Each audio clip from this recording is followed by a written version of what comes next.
Joining me now is Newt Gingrich, former Speaker of the House and Fox News contributor. Newt, there have been a number of concerns raised by how this lawfare, as we just discussed in the last segment with two former Supreme Court clerks, I made three of us, about how this is being used to short-circuit the electorate.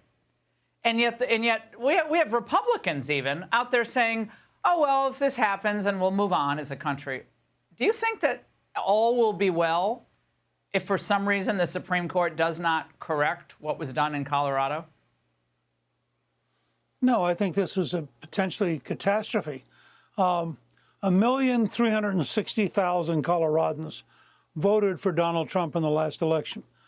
4 lawyers want to block him from being on the ballot. That means basically for every 340,000 Coloradans who voted for Trump, 1 lawyer is stopping them.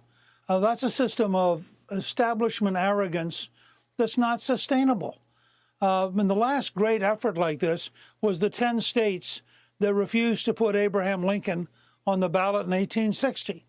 The American people are not going to tolerate, and I hope the Supreme Court fully understands this, the American people are not going to tolerate being told that they're not allowed to have a choice for who they want to have as president. This is not Venezuela. It's not Nicaragua. It's not Cuba.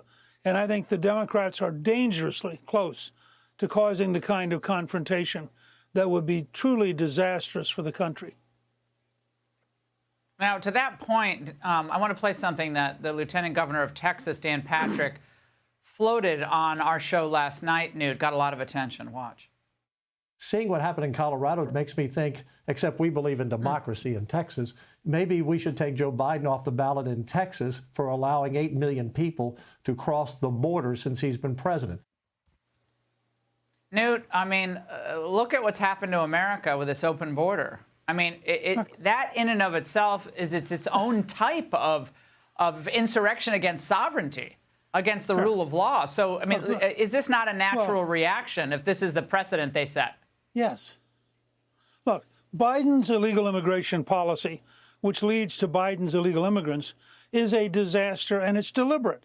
There's not a failure on the border. There's a deliberate policy on the border to maximize the number of people who come in. The next stage will be for the left to demand that they be allowed to vote, even though they're here illegally. You can see the whole process. And that's why we're, I think, moving dangerously close to a really genuine confrontation over the very nature of America. You've seen it on the college campuses with the anti-Semitic uprising in favor of terrorism and a realization that the universities are wildly out of control and teaching things that are just plain crazy. There is a point where the average American is going to say, this is totally wrong. I think what President Biden said today is proof.